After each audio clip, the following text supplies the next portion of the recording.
I'm on live. You are on. We are live. Zen Live TV. Welcome to the Alien Scientists Conspiracy, Science, and Controversy Hour.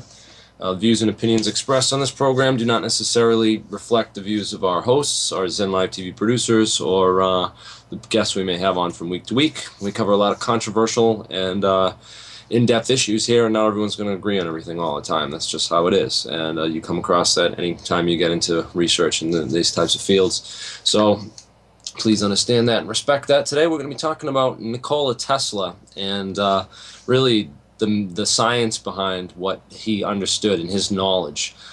So sort of like in line with the Occupy Tesla's movement's goal of occupying Tesla's knowledge of electromagnetism and stuff. We're going to cover a lot of that sort of basic theory that he had learned when he studied at Graz University in Austria. And we're going to go over some of the electromagnetic theory of the time that led him to become the great experimental physicist and inventor that he was. Nikola Tesla was not really renowned for being a good theoretical physicist. He was really more famous for his inventions and his ability to really envision things in his mind and make them real, and like the AC motors and all the other systems. And we're going to sort of really go over a lot of the sort of the myth around the myths that surround Nikola Tesla. And joining me today will be Ken Griggs, who was my guest for the past. He called it. He's been a caller into the show for the past 3 shows. And I enjoy talking to him, enjoy having him on so much. I invited him on to sort of share a discussion on this topic with me. And he's a physicist. So he's going to call in right now, and we're going to add him to the group right now. Hey, this is Ken. Jeremy?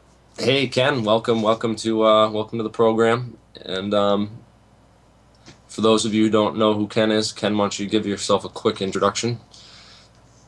Well, my name is Ken Griggs, and I am a theoretical physicist. I work on quantum theories of gravity.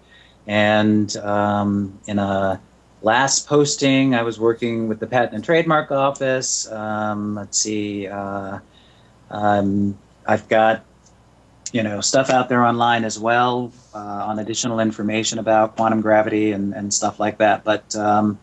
But overall, my research deals with unifying quantum mechanics and general relativity. Awesome. That's right in line with the kind of stuff that I like to talk about as well. Today we're going to be talking about theories of electromagnetism and really occupying Tesla's knowledge. I really want to try and get as much of an understanding as you can sort of pass on to someone through the internet and through a video forum like this within an hour time slot. Really, if you really want to learn electromagnetic theory, I'd say take Physics 2 and maybe electromagnetism if you have the calculus background to really get through the all the differentials and the integrals and stuff. The college textbook most universities use to teach electromagnetism, electrodynamics is Griffith's. This is the book that I used for when I took E&M 1 and 2. So it's a very, very solid theoretical text. It's really full of a lot of different information. And I also have another book that is used sometimes in other classrooms. It's by Jefimenko. And Oleg Jefimenko, he's actually one of the guys that expanded upon Maxwell's theory, his Maxwell's equations, and sort of added in for the expression of what are called retarded times. I know it sounds like why would they name something retarded times, but it's actually what it is it takes a certain amount of time. The photons from a moving electrical charge travel at the speed of light, so they have a certain time delay before the actual message reaches the observer saying that, oh, the photon, I'm here, So what happens is if you have an electrodynamic system where there's a moving electron, the electron might be in a different position than it was from where you're seeing it. So you're actually seeing what is called the retarded time, or the retarded. It's backwards. It's basically it sounds kind of like I'm saying it's stupid or something, but no. Anyways, forgive the physicists and mathematicians for the choice of words that they use. Forgive them. Yeah, really. Oleg Jeffimenko basically incorporated into Maxwell's equations for this time delay in the theory, to incorporate for that to make a more complete version of Maxwell's equations that were more complete. And then, as Ken was telling me earlier, those have been expanded upon even further by Freeman Dyson and Richard Feynman in their formulation of electroweak theory and unifying the laws of electromagnetism with the weak force. So theoretically and scientifically, we have a lot more understanding of the laws of physics and the laws of electromagnetism than Nikola Tesla did when he lived and made his inventions. So it's actually I find it funny when I go to some of these papers. I read stuff about Nikola Tesla, and there's this one meme I see around. It's about the 3, 6, and 9, and I have a picture of it I put in that Dropbox folder. And I guess there's some quote from Nikola Tesla somewhere that said, "If you only knew the magnificence of the 3, the 6, and the 9, then you would have a key to the universe." And that picture that I have is sort of got that design that was. I think Marco Rodin was the originator of that whole thing, and I'm still not quite sure how it applies to any physical system or give you real calculable results of anything related to electromagnetism.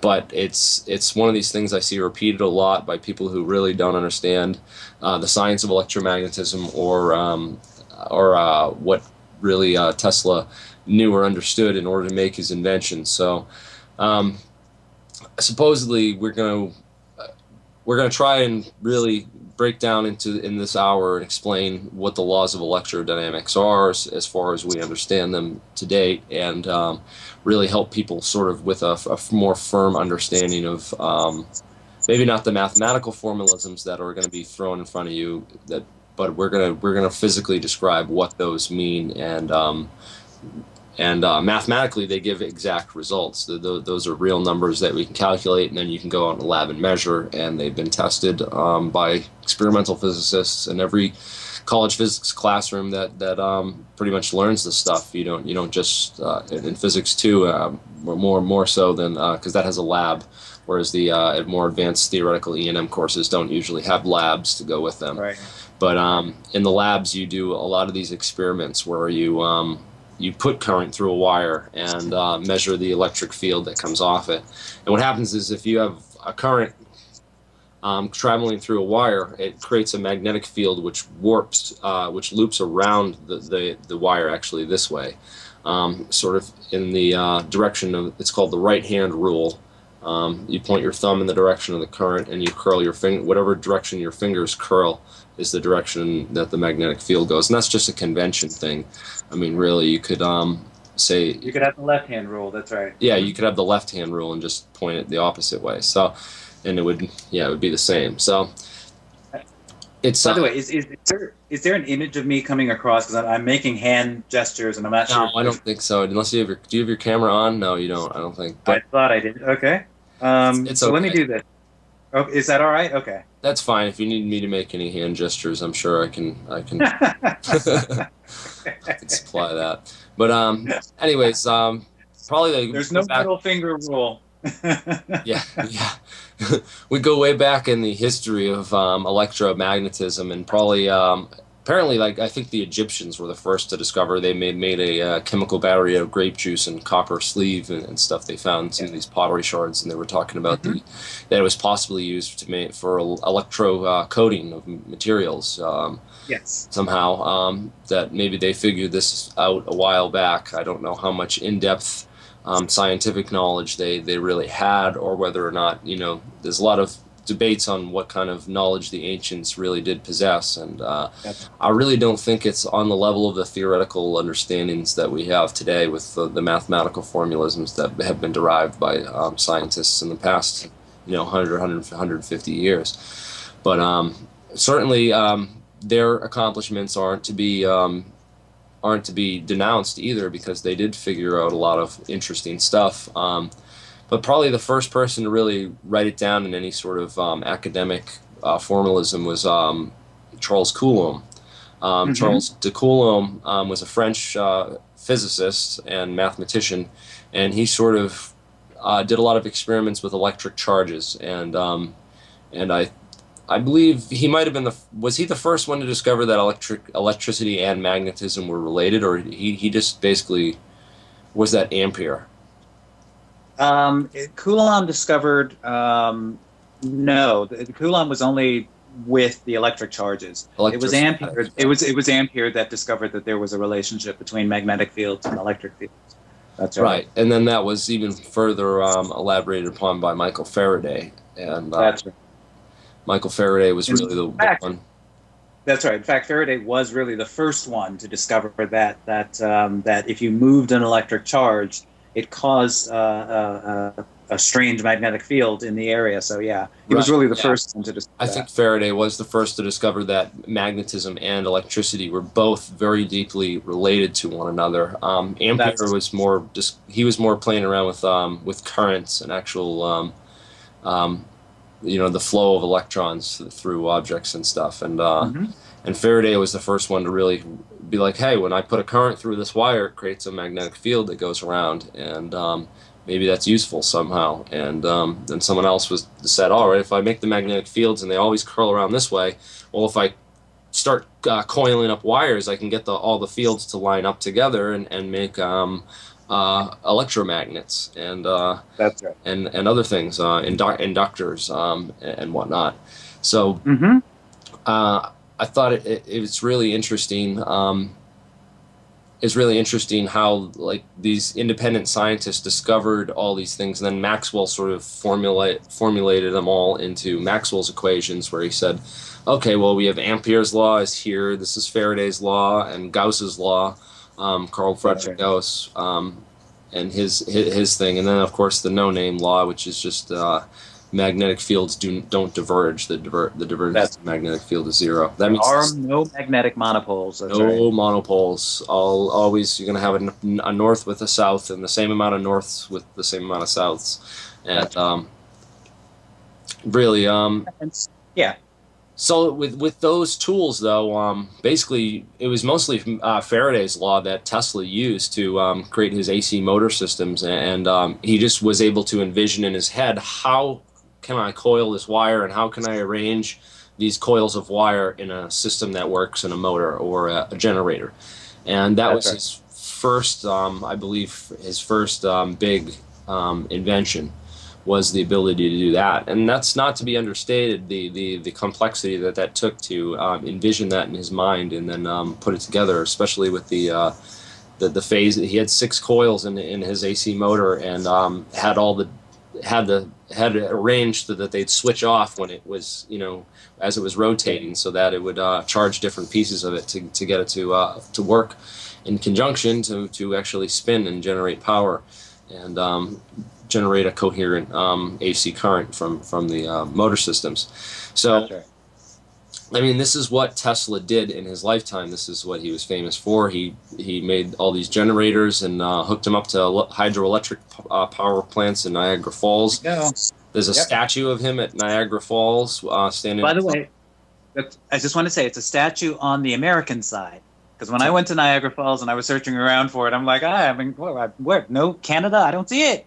Yeah. It was on the American side. Oh, it is? Okay. That's good to know in case anyone goes. Because it kind of looks like it's on the Canadian side in this picture, but yeah, it might just be reversed. You know how some images I are believe flipped or whatever. But because I've been there a long time ago, and I thought that we went over the bridge and saw the falls, the Horseshoe Falls from this way, from that side. I thought that the other side was the American side, but I could be wrong. But the Tesla turbines. No, I really do believe, because when I was there searching around for it, I'm like, okay, I've found the power plant. Where the hell is the statue? I've been hearing about this all, and no, it was on the American side. But I'm gonna look into that as well. But I believe that's what my conclusion was.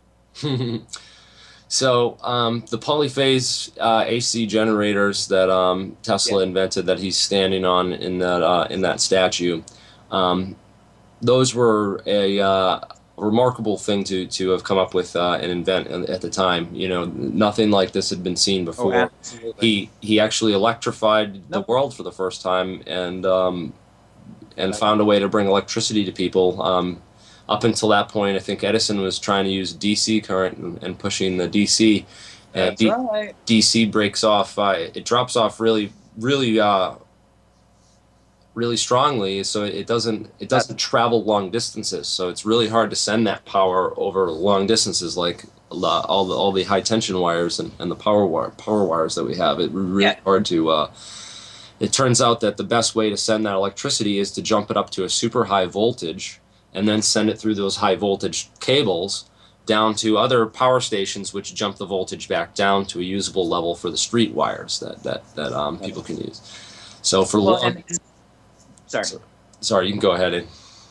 I was just going to quickly state that with direct current, as even the name implies, you're actually taking the electrons from one end and you're sending them through the wire to the other end. The original electrons that you have, you're actually, moving them across the whole wire. Whereas with alternating current, that's not actually what you're doing. You're taking a few electrons, or the electrons on your end, and you're just jostling them back and forth. So they're not actually moving the full length of the wire. Yeah, it's like you're and by shaking. virtue of you jostling, you're shaking them. That's right. And by virtue of that, then they shake the electrons next to them, and then they shake the electrons next to them, and then they shake, and that's what's propagating throughout the wire, is this inductive effect, so that electrons themselves aren't actually being transported, just the energy that the electrons have via this induction technique. And so you can have a much greater efficiency in terms of shipping that energy from point A to point B than you do with direct current. So that's why AC current is actually used, because it literally ships energy along the wire for the same amount of energy gets shipped a much longer distance without the loss due to friction than does regular direct current. So that's really the reason. Right, and just to clarify, even in direct current, it's not like the electrons are zipping through the wires at the speed of whatever. They're even in direct current, they're sort of pushing the ones next to them along, and the actual same electrons don't actually travel very far in the wire. Even when you leave a wire on for a long period of time. Right. It's not like the one electron jumps and goes at the speed of light from one end to the other. It really just it's sort of pushing them all together, and it's harder to push. It's harder to like push them all than it is to if you just shake them up like having a string and you're just putting waves on a string. That's more like alternating current. Because you're shaking the electrons up and sending the wave. The waves go a lot. They propagate a lot more efficiently than trying to just push the electrons through and sort of force the next one over. And so, yeah. That's so right. I just wanted to clarify that. Thank you. But that's right, and you can achieve basically a much greater frequency, obviously, when you're just shaking them as opposed to just shoving. Yeah, even pulsed DC, you can't get anywhere near like megahertz or gigahertz frequencies, or what would be required for even radio waves. That's right. But Michael Faraday and Ampere and Gauss and all these guys sort of set the foundation, and Coulomb. They sort of set all these foundations up for electromagnetism, and then James Clerk Maxwell came along. Did this whole vector field equations and the formalisms of just putting all into a vector field, and sort of unified electromagnetism to a certain extent. His wasn't perfect. He made a correction to Faraday's law as well for the. That's right. He added that extra term in there for the time divergent magnetic fields or electric fields, creating magnetic fields as well as the current going through the wire. But also what That's right. Maxwell figured out is that if you do some mathematical gymnastics, you can rearrange Maxwell's equations into what looks like a wave equation. And the speed of that wave equation turns out to be the speed of light. So that he figured out that not only are not only do electromagnetic waves, not only is electricity and magnetism related, but it's also connected to light. Light is also electromagnetism. It's also electricity and magnetism. So that the light you see is electromagnetism at super high frequencies. It's actually terahertz frequencies. Some are like, what's terahertz? I think 10 to the 12th or something like that. Hertz. I think it is 10 to the 12th. Yes. Mm-hmm. So it's very, very high. That's much higher than, say, megahertz or gigahertz. Megahertz is what you listen to when you turn into your radio, like 101.5, the oldies here in Boston. It's probably different depending on where in the country you are. But 101.5 megahertz is the frequency which they broadcast that particular station on. And so radio and a lot of the inventions of radio and whatnot were based on Maxwell's theory and his understanding that light was an electromagnetic wave, and that these electromagnetic waves propagate at the speed of light according to the laws of physics as they were derived. And so there's a lot of debate on whether or not Tesla actually discovered radio rather than Marconi, who's credited. Of course, Marconi Beach is here in Massachusetts, right out in on the Cape, almost to Provincetown. And Marconi Beach, right there, is where he sent the first radio signal from, and he got the credit for discovering radio, or being the first to do radio, even though Tesla probably discovered it, or at least played with it in his lab beforehand. Well, it's funny because you're right. Tesla was given the credit after Tesla died by the Patent and Trademark Office. And that's just sort of a sad statement about how long that process can take. But yes, originally it was Marconi who was given, obviously, the credit. So yeah, so the Patent and Trademark Office believes at this point that Tesla was actually the original inventor of it, or the discoverer. I don't know. It's like they didn't invent. Or right, the original discoverer. There's these electromagnetic waves all around in space before we figured out how to manipulate them and tap into them, and then put up antennas to pick them up again and transmit and receive them. What a great thing when Tesla was trying to get funding for his research, he brought this to the Army. And he was trying to tell them, "Hey, I have this thing called radar. Look, we can send out these signals and bounce them back, and we can know where ships are, we can know where planes are." And the Army kind of laughed at him. They're like, "Oh, this has no military application. We can't use this." It's profound. It is absolutely profound how short-sighted we can be when someone's telling us something like that kind of an invention, or even what Da Vinci came up with many times over, that patrons said, "Oh no, it's useless." No, really, it's not useless. The radar is what's going to win World War II for us, by the way. Yeah. As well as nuclear bomb. So no, it's not useless. So I guess Roosevelt must be given credit for having the vision to see that nuclear something might actually help us to win a war. Sad, but he at least understood its importance. Again, unlike the Army, as you're saying, with respect to radar. Yeah, that just blows my mind that they were they totally they just had no idea what fell in their lap, the secret weapon that they could have had. I like a friend of mine's quote. It's like giving a 4-year-old a chemistry set or something. They don't have the moral they don't have the understanding. That's exactly what it's like. They're dealing with. It's like so. I just thought that was interesting, and then it's sad. It's. Sorry. Go ahead. No. Go for it. Well, actually, we're about wrapping up to break time pretty soon here, so we can take a break at any point. When we get back, I want to talk about Wardenclyffe, the wireless transmission systems, and some of the myths and the real science behind on free energy that Tesla was dealing with, and telluric currents, which are the Earth geocurrents, sending current through the Earth, and also I want to talk about some more Tesla's more obscure legacy, because he did fancy himself as a wizard and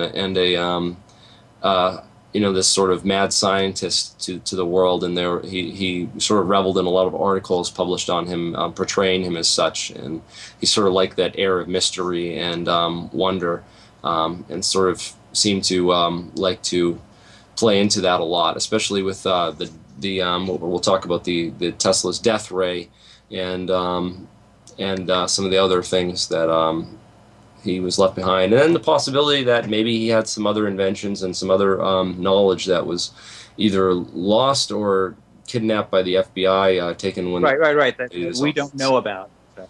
This stuff that we don't know about. I mean, we'll talk a little bit about that, but I mean, really, without anything solid, we don't really know for sure what he could have been working on. But we'll wager some guesses and go and venture down into that whole area at the end.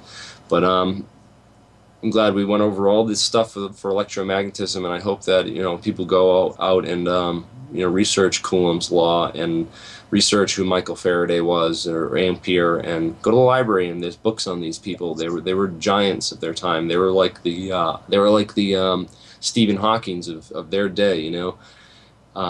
That's right. That's exactly right. Or even the Sir Isaac Newtons of the day before them. Yeah, they really transformed, and because of them, Einstein was able to do what Einstein was able to do. So, right. Hey. Tesla used their knowledge. That's the knowledge that Tesla used to basically create all of our modern electrical system. Just from, these guys sort of were playing around in labs and figured this stuff out, and Tesla's like, well, I can build a power plant, and we can use this power to distribute it in all these different ways. And he's one of the greatest electrical engineers that ever lived. And he's really an experimentalist and an electrical engineer, and not really as much of a theoretician or this sort of genius who had like secret insights into all the laws of physics, because obviously we have other people that who will talk about that went and took Maxwell's equations and actually made the theoretical formalisms. Tesla wasn't superb with. I'm sorry. Live from the studio, I have to interrupt. We're gonna have to cut to a commercial break. Absolutely, we'll see you right back when we're done with this commercial. Thank you. Fantastic.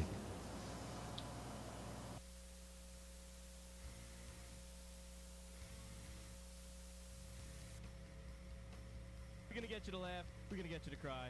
We might get you to jerk off. We're not really sure. Chicks with strap-ons, and you're engaging in sexual congress with a transsexual. I had no idea. Tell me more. Yeah. On a world where Broken Filter Live could thrive. So, giddy up!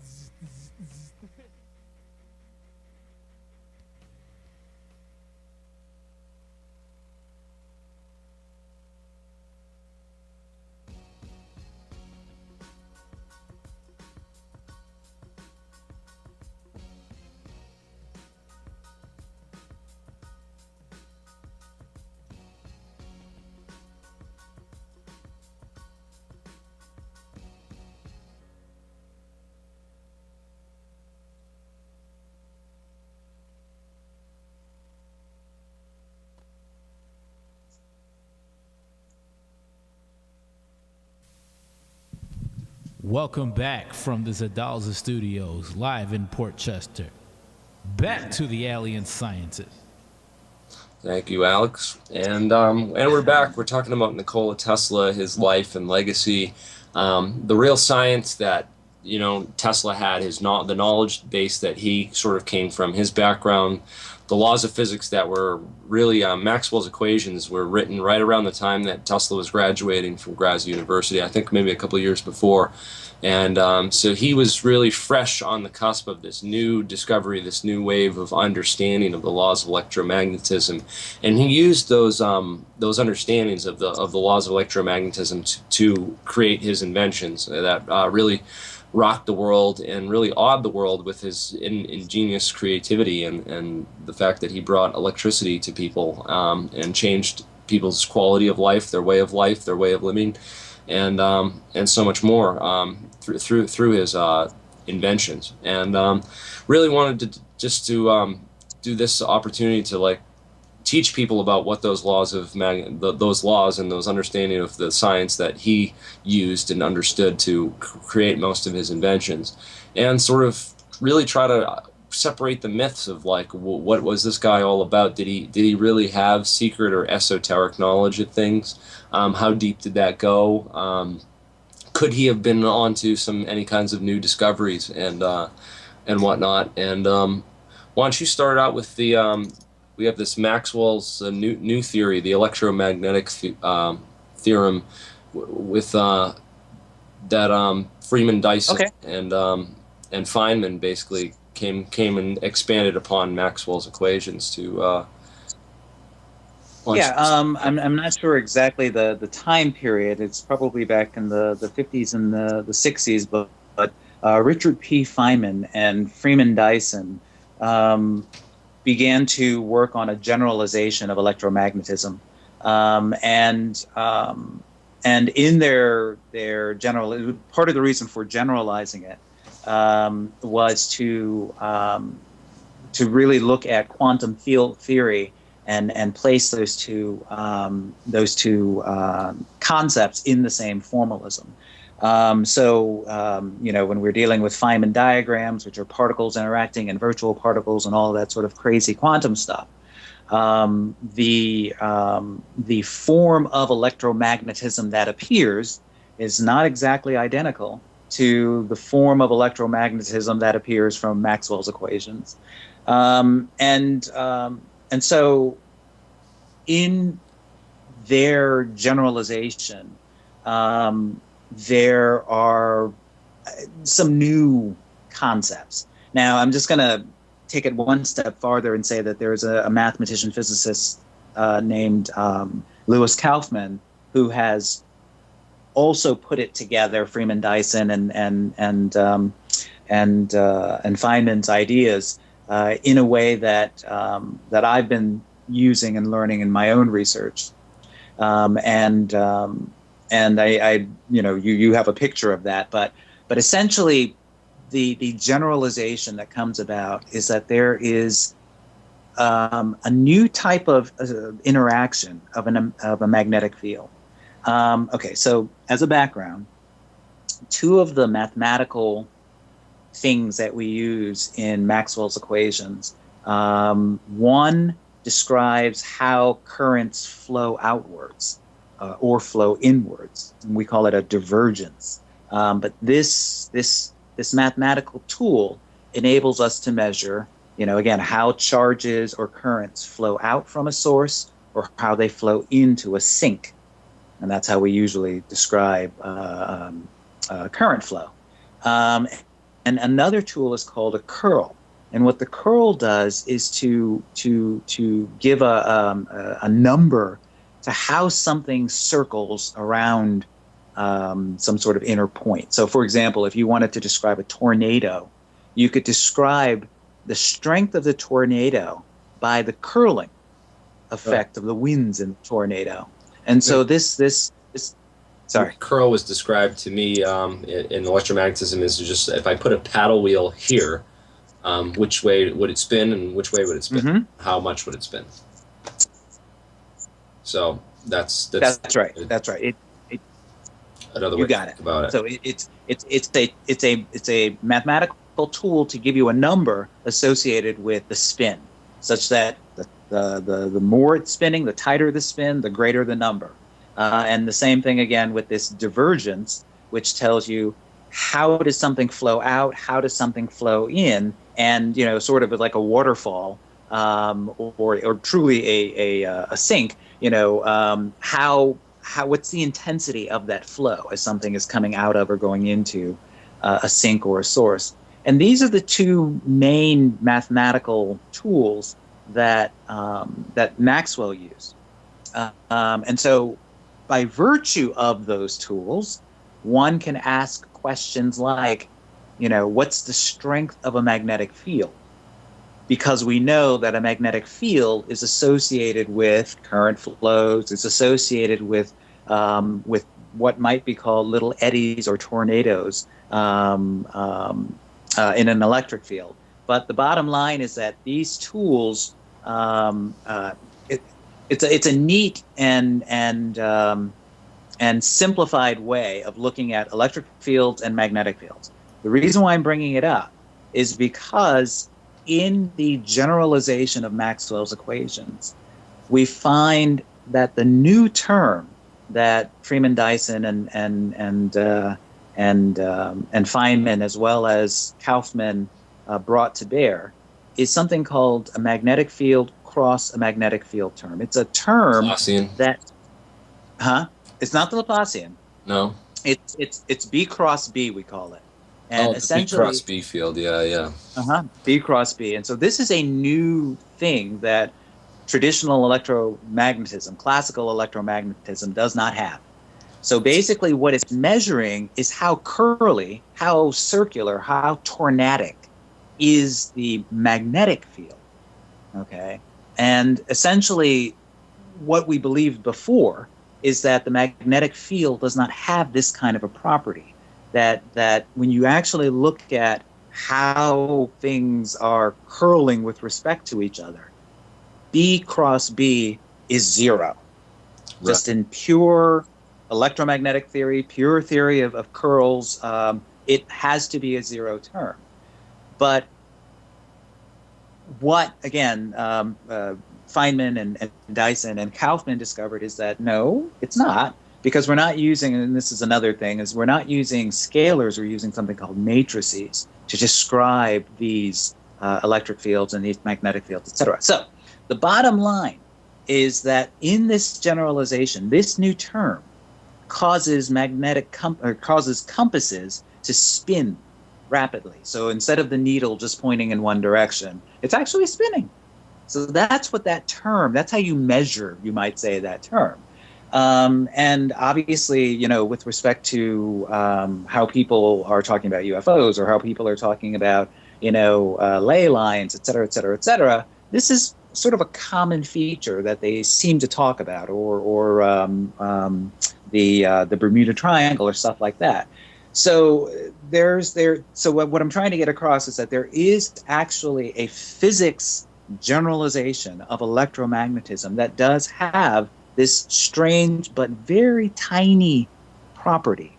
And Nikola Tesla would have been the right man at the right time to actually be able to measure this, because he was dealing with high voltages. And this term, this B cross B term, does not really appear except for high voltages. But as far as we know, it's nowhere in his notes that he ever really discovered this extra term or anything like that. Or at least didn't write it down. Or Tesla wasn't. He was a great inventor. He has lots of inventions to his name. But as far as theoretical physics go, I don't think he was really close to to understanding that. Upon Maxwell's equations or coming up with the stuff that Dyson and Feynman did. I don't think he was on a different level than them in a different way. That's right. He was just the right man at the right time, I think. That's right. No, I completely agree with you. He could not have written down this formula because he didn't understand it in that way. He was a brilliant experimentalist and engineer. So he knew that there was something there. He could measure it. But to actually put it in the equation form, that's not how he operated. Well, I'm sure he knew basic calculations too, because he had to, calculate things like how much current he was using, what the voltages were going to be, all those types of things that we do as physicists as like what we call our back pocket tools. That you don't want to be dealing with currents over a certain amperage, because once you get too much current, that's when you get electrocuted. And as long as you keep the current below that level, you don't get electrocuted. And that's why he was able to stand next to those giant generators with giant lightning bolts flying by him, but yet he was fine. It's the super high voltages, but the current wasn't the level where it can penetrate skin. You need that current the current that you need is actually dependent on the resistivity of human skin. So you got it. It's measured. It's like how much current is needed to penetrate your skin and electrocute you. So that's right. That's the kind of thing that they teach you in labs when you're dealing with electricity and magnetism, so that you don't electrocute yourself, or that if you do, you understand why. Exactly. And he definitely understood the Faraday cage. And that current flows. When you have a great conductor, the current's always going to flow on it before it flows on anything else. And so, but yeah, you're absolutely right in that he did have an understanding. And I guess what I would point across is that, when you're solving Maxwell's equations, that this is what theoretical physicists sometimes love doing. But the idea is that the actual usable equations are on another level, and that's really what you're talking about. Is that Maxwell brought together a lot of usable equations and made a beautiful generalization, so that you could literally come out with other usable equations that weren't apparent at the time. And so we got, the speed of light is constant, et cetera, et cetera, et cetera, and all of what that means. So I guess the way that I see Tesla is that, yes, he did have an understanding of how to actually write down usable equations. So let me put it this way. It's not really solving necessarily Maxwell's equations per se, but that, after a lot of work from Maxwell's day, people did have solutions that were usable. So I guess I'm in the camp that that Tesla, again, being a great experimentalist, was really using the quote usable form of Maxwell's equations. For example, Faraday's law, Right, and understanding was Faraday's law. That's all you need to build Tesla coils. Is you build a feeder coil that charges up the other coil and jumps up the voltage. And as long as you understand Faraday's law and just some simple mathematical rules, I mean, you can calculate. We've built Tesla coils in physics when I went to school, and you sit there and run through all the calculations and find out how much voltage you're building up, and everything else. So it's, I don't really. I mean, he was great. He was the right man at the right time, and he was a wonderful inventor. But as far as I read these articles like that was posted on Thrive Movement, the Thrive Movement page posted this this article about Tesla the other day. It was actually from Collective Evolution, collectiveevolution.com. And the title of this paper was "The Influence Vedic Philosophy Had on Nikola Tesla's Idea of Free Energy." And yeah, I was reading through it, and whoever wrote this has maybe a 7th grade, 8th grade understanding of the laws of electromagnetism, really, I mean, I'm up in arms about this because yeah, the Vedas are interesting. They're quoted by guys like Oppenheimer, but as far as having a mathematical, consistent theory of how the universe worked, and to say that the ancients had this all figured out, and that people like Tesla had secret insights into the nature of the universe because he read the Bhagavad Gita or some of the Vedic astronomy texts or something, that he somehow gained superior insights into the nature of the universe, so that he had these theoretical insights that allowed him to just see things that other people couldn't. Those people don't really understand what Tesla did, what he invented, how his inventions worked, how he came to create an alternating current motor, how he came to produce the Tesla coil. I mean, the theoretics were all there. They were written by guys like Maxwell and Ampere and Faraday, who wrote all the tools that he just put together and used. He didn't get those tools from Vedic literature or ancient texts of the Sumerians or whatever these people think. Well, let me put it like this. I mean, because you're absolutely. Sorry. No, go ahead. I think you're absolutely right. I firmly believe that, because of my own experiences and dealing with other scientists and engineers, what Tesla did required 100% of Tesla. I don't think he had time, honestly speaking, to learn anything about Hindus or the Vedics or about any religions. Just no time in a day. His time in his lab playing around and making stuff. Honestly speaking, I mean, the stuff wasn't laying around. They didn't have Google. So yes, he dealt with quote high society. Are you still there? Yeah, I'm still here. Can you hear me? Sorry. He dealt with a lot of intellectuals and high societies, et cetera, et cetera. They didn't have access to this material. But if they did, they certainly had time to absorb it to a certain degree. He didn't have any time. There's not enough time in a day for an engineer and a scientist for all of the patents that he came up with, because he didn't do it overnight. For all of the research that he did, he didn't have time, just based on that alone, to absorb what's necessary to understand anything dealing with any religion in particular, especially religion as old and with as many pieces of literature as Hinduism. So I agree, just based on, logic, unless he was living, in a slowed down time, which I do not think he was. So, So the idea, if the ancients had such great and superior knowledge, why are we like so why didn't they do it? along That's right. with our scientific formalisms and our theoretical physics now? Like, why aren't theoretical physics of today going back and reading, these things to get insights? I just don't see how. I mean, I've read the Bhagavad Gita. I have a copy of it here somewhere, and I don't see anything in there that gives me superior insights into theoretical physics. It's like oranges and apples, That's right.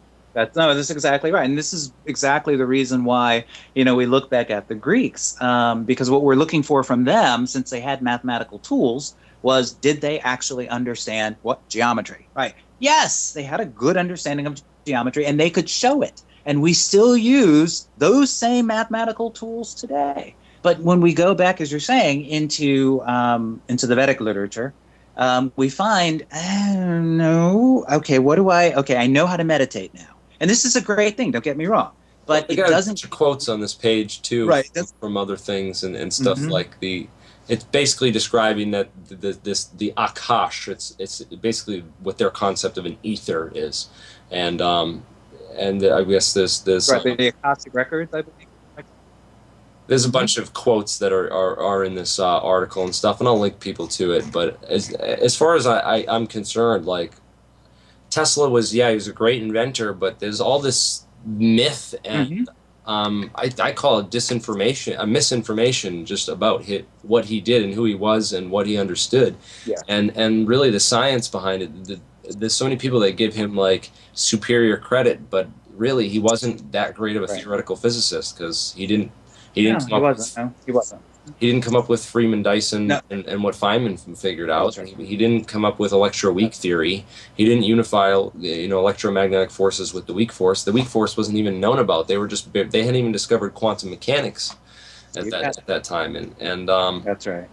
I just think that there's a lot of misconceptions about people that don't really understand the science or think that he had these sort of massive secret insights into stuff. But at the same time, on that note, I do want to talk about, we have like 10 minutes left. I do want to talk about Warden Tower and his whole quest for free energy, and what that free energy implied was a way to make energy free, and just you could pull energy out of the air. It was free for everyone. They wouldn't be able to put a meter on it. That's right. It didn't mean that energy came from the vacuum, and that it was just that he knew this sort of secret to the universe, that he could tap into the vacuum energy and pull energy out of nowhere.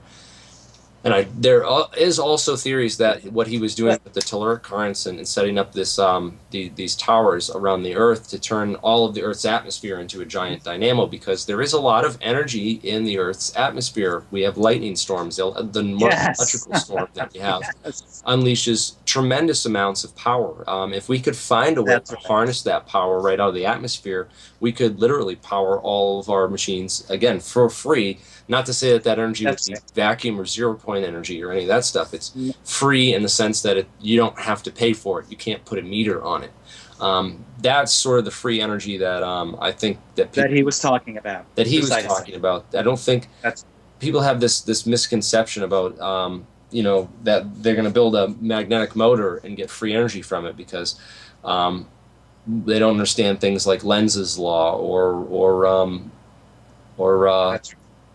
Poisson's theorem or Stokes's theorem, or Stokes, right?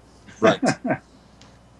So stuff like we know about, because we have the technical background and the training as physicists, but people out there who are just backyard inventors trying to plug a generator to a motor and get a free energy machine in their garage.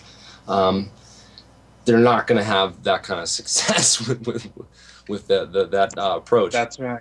But definitely, And Cliff Tower was very. It's always intrigued me whether or not there was a sort of a secret atmospheric or a way to tap into the telluric current, sending current through the ground and charging up the entire Earth, or those types of things. I still am curious about how far that sort of that sort of research or that technical field could go because of things like HARP, really high frequency active auroral research program. It's the same type of idea. He understood that these high frequency currents, you could send them really long distances, and once you got up to a certain point, you could send them around the entire Earth. That's right. You just send them up and you shoot them to the ionosphere, and you can literally, these currents go all around the entire Earth. And that's sort of That's right. Let the ionosphere act like a mirror. Right. And that's a lot of the concept behind HARP. But as I mentioned before, the secrecy and all the stuff surrounding HARP is more because the ionosphere is used as a communications relay. We have to, for over-the-horizon transmissions, we have to bounce signals off the ionosphere. And if there's severe weather in the ionosphere or the upper atmosphere, then those signals become really hard to send. They become meshed and jumbled and scrambled.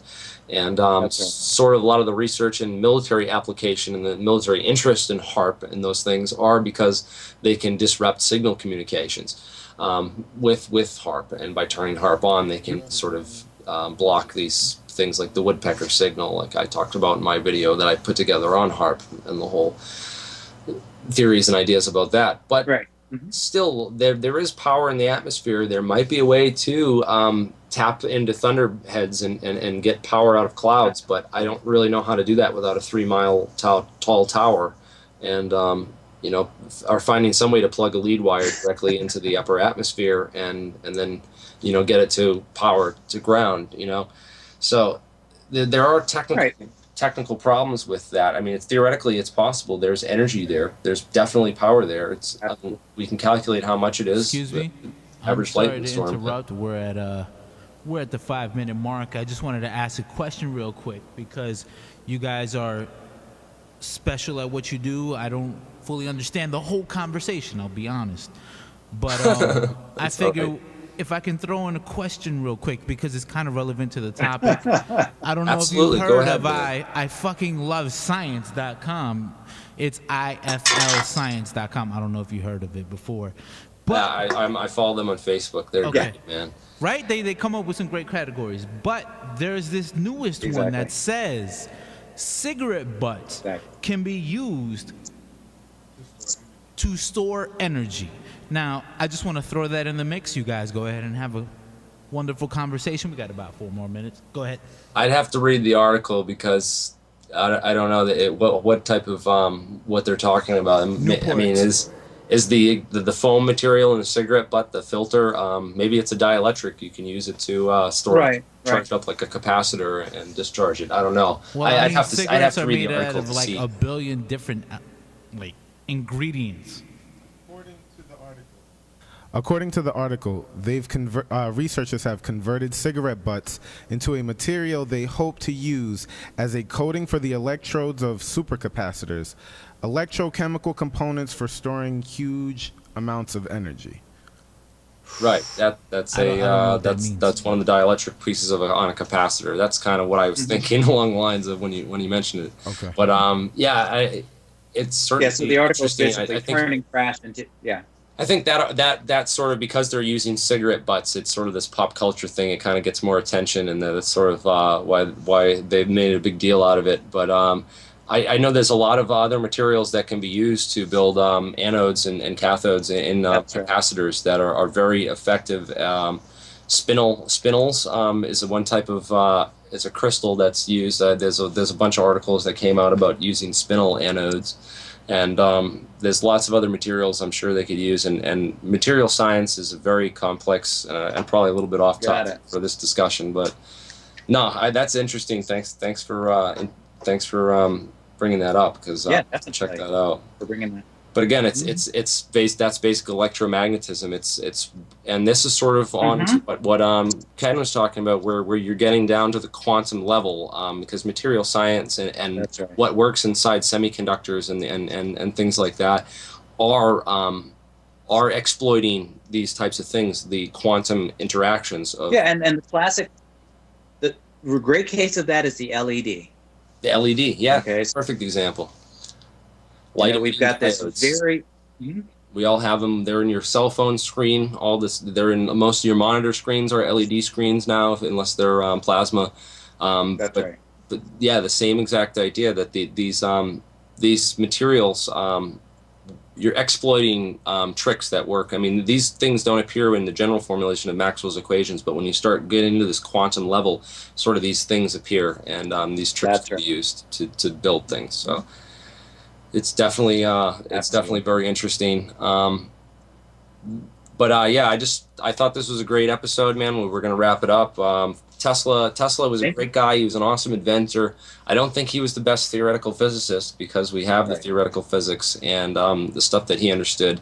And I'm glad we sort of went over a lot of the stuff. I mean, this is really heavy stuff. This requires probably 3 semesters of college courses to really cover all the material in the depth that it deserves, but at least to give you scratch the surface, to show you what kind of knowledge Tesla had, what he used to build and create his inventions, and most of it was Faraday's law, like I said. That's right.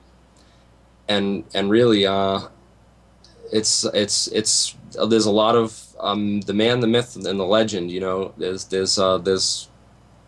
truth here. There's some truth here, but there's also a lot of I think misinformation and just sort of. That's right. People. And I would say really quickly, just the whole mystery, just the whole idea of mystery. You know.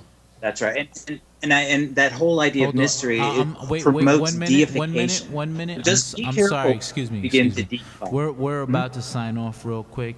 So if there's anything that you want to promote, and definitely promote next week's episode, let everyone know right now. All right, thank you. Yeah, Zen Live TV, as always. I'm going to be posting the archives of this. We'll have another show on next week. I'm trying to get more people on. Not exactly sure of the topic we're going to do next week, but every Saturday, tune in here live, Zen Live TV. I'd love to get people calling in with more questions and get to answer people's questions out there, because you know, we do have great callers like Ken that come in, and look, he's now a guest on my show. He might become a regular. Thank you. So anything else you want to say, Ken, before we sign off? No, just say thank you. This was a great episode. Yeah, awesome. Thanks for taking the time to talk with me and expound upon that stuff. I think we might have lost a little bunch of people at the second hour mark when we started getting into all that really theoretical stuff. But hey, I hope they got something out of this episode and enjoyed it. So thank you all for watching. And as always, Alien Scientist signing out.